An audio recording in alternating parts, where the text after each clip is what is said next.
यवतमाळ शहरातल्या गोधणी बायपास जवळ झालेल्या भीषण अपघातात दुचाकीवर असलेले वडील आणि मुलगी यांचा मृत्यू झाला। अरविंद शिगारे आणि कोमल शिगारे अशी या आई बाप लेकीची नावं आहेत। तर मृत अरविंद शिगारे यांची पत्नी आणि दुसरी मुलगी हे जखमी झालेत। अरविंद शिगारे आपल्या कुटुंबियांसोबत जात असताना समोरून आलेल्या इंडिका कारनं त्यांच्या दुचाकीला जोरदार धडक दिली आणि ती धडक एवढी भीषण होती की या दोघांचाही जागीच मृत्यू झाला। अहमदनगर जिल्ह्यातल्या अमरापूर शेवगाव मार्गावर ट्रक दुचाकीच्या अपघातात दोघांचा मृत्यू झालाय। संजय ओमासे आणि हनुमंत सानप अशा या अपघातात मृत्यू झालेल्या दोघांची नावं आहेत। हे दोघेही दुचाकीस्वार शेगावहून अमरापूरकडे चालले होते। विरुद्ध दिशेने येणाऱ्या भरधाव ट्रकनं फलकेवाडी परिसरामध्ये त्यांना जोरदार धडक दिली। या भीषण अपघातात दोघांचा जागीच मृत्यू झाला। या अपघातानंतर ट्रक चालक फरार झाला। रायगडमधल्या उरण पनवेल बायपास मार्गावर आर्टिगा कार आणि कंटेनरची धडक झाली। या देवांश भोईर या 3.5 वर्षीय चिमुरड्याचा मृत्यू झाला तर 6 प्रवासी जखमी झालेत। कुंडेवहाळ गावाजवळ भरधाव वेगाने येणाऱ्या कंटेनरनं आर्टिगाला धडक दिल्यानंतर हा अपघात झाला। धडक इतकी भीषण होती की आर्टिगा कारचा पार चेंदामेंदा झाला।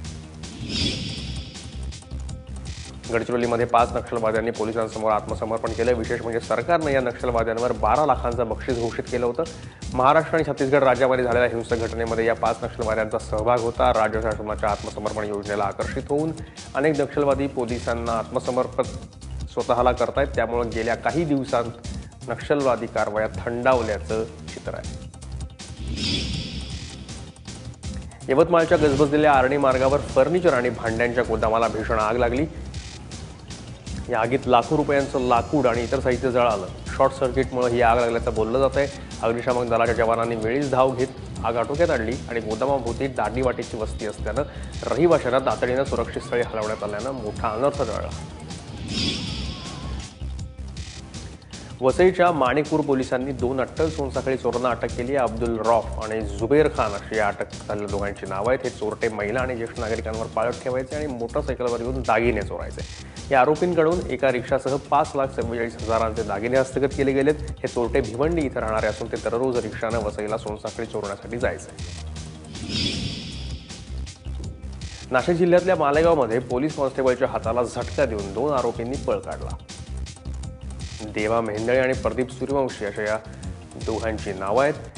काही दिवसांपूर्वी छावणी पोलिसांनी या आरोपींना मालेगाव शहर परिसरामध्ये गाड्या चोरल्याप्रकरणी अटक केली होती। अचानक झालेल्या या प्रकारानं पोलिसांची चांगली झंबेरी उडाली असून फरार आरोपींचा आता कसून शोध घेतला जातोय। पुण्यातल्या बँक लूट प्रकरणातल्या आरोपीला चाळीसगावमधून अटक करण्यात आली आहे। सचिन इथापे असं या आरोपीचं नाव आहे आणि तो चाळीसगावात नाव बदलून राहायचा। सचिन इथापेला अटक करण्यासाठी पोलीस पोहोचले असता पोलिसांवर त्यानं गोळीबार सुद्धा केला। प्रत्युत्तरादाखल पोलिसांनी केलेल्या गोळीबारात हा आरोपी जखमी झाला आणि त्याला अटक करण्यात आली। जखमी अवस्थेमध्ये पोलिसांनी त्याला अटक केली असून त्याच्यावर ग्रामीण रुग्णालयात उपचार सुरू आहेत।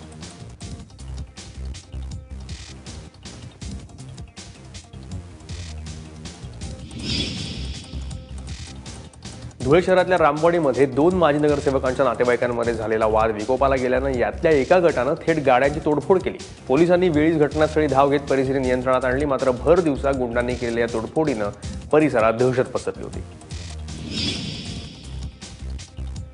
जळगाव जिल्ह्यातल्या रामगड गावातल्या एका विहिरीमध्ये पडलेल्या बिबट्याला बाहेर काढण्यात यश आलंय। भक्ष्याच्या शोधात असलेला हा बिबट्या करकी शिवारातल्या एका विहिरीमध्ये पडला। ही गोष्ट गावकऱ्यांना लक्षात येताच त्यांनी वन विभागाला कळवलं। बिबट्याला विहिरीतून बाहेर पडता यावं म्हणून वन विभागानं शिडी सोडली आणि अखेरीस त्या शिडीच्या सहाय्यानं हा बिबट्या बाहेर पडला। माजी मंत्री गुलाबराव देवकर यांनी विधान परिषद निवडणुकांसाठी राष्ट्रवादी काँग्रेसकडून उमेदवारी अर्ज दाखल केला आहे। त्यांच्यासोबतच भुसावळ इथले नगरसेवक विजय चौधरी यांनी अर्ज भरलाय। त्यामुळे राष्ट्रवादीकडून या दोघांपैकी कोणाला अधिकृत उमेदवारी मिळणार याकडे सगळ्यांचं लक्ष आहे। घरकुल घोटाळा प्रकरणामध्ये गेली 4 वर्ष राजकारणापासून दूर असलेले गुलाबराव देवकर सक्रिय राजकारणात उतरण्याचे संकेत आहेत। भंडारा गोंदिया विधान परिषदेच्या जागेसाठी भाजपकडून नागपूरचे नगरसेवक परिणय फुके यांनी नामांकन अर्ज दाखल केलाय। तर काँग्रेसकडून गोंदिया विधानसभेचे आमदार गोपालदास अग्रवाल यांचे सुपुत्र प्रफुल्ल अग्रवाल यांना उमेदवारी जाहीर असल्याचं बोललं जात आहे। तसंच याच विधान परिषदेचे 2दा सदस्य राहिलेले राजेंद्र जैन राष्ट्रवादी काँग्रेसकडून निवडणूक रिंगणात उतरणार आहेत। नंदुरबार जिल्ह्यातल्या शहाद्यात आचारसंहिता भंग केल्याप्रकरणी राष्ट्रवादी काँग्रेसच्या उमेदवारावर गुन्हा दाखल करण्यात आला आहे। निवडणुकीनिमित्त आचारसंहिता लागू असतानाही या उमेदवारानं ढोल ताशांच्या गजरात मिरवणूक काढत अर्ज भरला. विनापरवाना ढोल ताशे वाजवल्याप्रकरणी पोलिसांनी त्याच्या विरोधात गुन्हा दाखल केला. यंदाच्या निवडणुकीच्या काळातला हा पहिलाच गुन्हा ठरलाय. नांदेडच्या राजेश पवार या युवकानं आत्महत्याग्रस्त 32 शेतकऱ्यांच्या कुटुंबासोबत दिवाळी साजरी करत एक अनोखा आदर्श निर्माण केलाय. राज्यभरात दिवाळी सर्वत्र उत्साह साजरी केली जाते, मात्र दुसरीकडे आत्महत्याग्रस्त शेतकऱ्यांच्या कुटुंबियांची परवड चालू आहे. हे चित्र पाहून राजेश पवार यांनी 32 आत्महत्याग्रस्त शेतकऱ्यांच्या कुटुंबियांसमवेत दिवाळी साजरी करायचा निर्णय घेतला. पवार यांनी या कुटुंबियांना एका महिन्याचं रेशन, मिठाई आणि फटाके भेट दिले. ग्रामीण भागात आजही सैराटची क्रेज कायम आहे. पंढरपुरातल्या पेनूरमध्ये सैराटच्या कलाकारांच्या हस्ते फराळ वाटप करण्यात आलं. आरशीची मैत्रीण बनलेली अनुजा मुळे आणि परशाची बहीण बनलेल्या तनुजा भुसे या कलाकारांच्या हस्ते 1100 जणांना फराळ वाटप करण्यात आलं.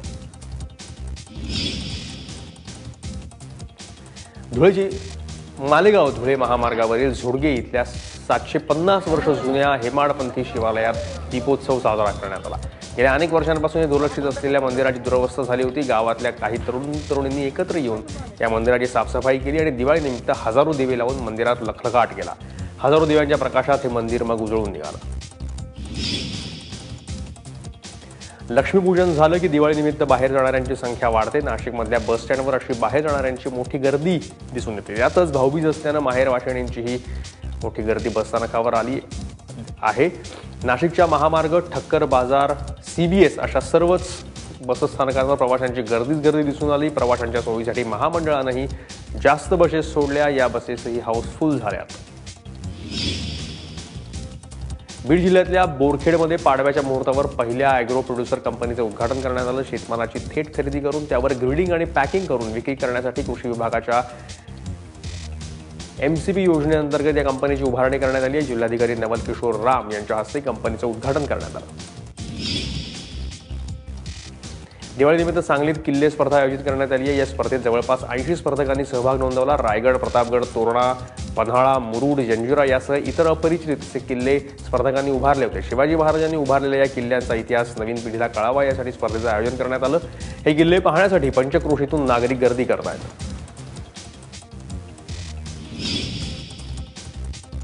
मुस्लिम पर्सनल लॉ आणि तलाक संदर्भात सरकार करू पाहत असलेली ढवळाढवळ थांबवावी यासाठी धुळे शहरात मुस्लिम बहुल भागामध्ये सह्यांची मोहीम राबवण्यात आली. सह्यांच्या या मोहिमेला मुस्लिम पुरुषांप्रमाणेच मुस्लिम महिलांनी देखील उत्स्फूर्त प्रतिसाद दिल्याचं बोललं जातं. गेल्या काही दिवसांमध्ये अजमेर इथं होणाऱ्या एका परिसंवादाच्या कार्यक्रमात या विषयावर चर्चा होणार आहे.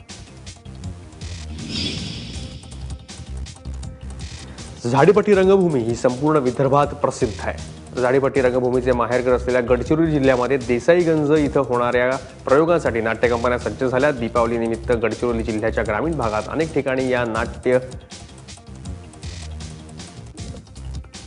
प्रयोगांचे कार्यक्रम आयोजित करण्यात येणार आहेत. देसाईगंज, गडचिरोली, आरमोरी, चारमोशी, धानोरा भागातल्या चौकांमध्ये या नाट्य प्रयोगांचे फलक आता झळकत आहेत.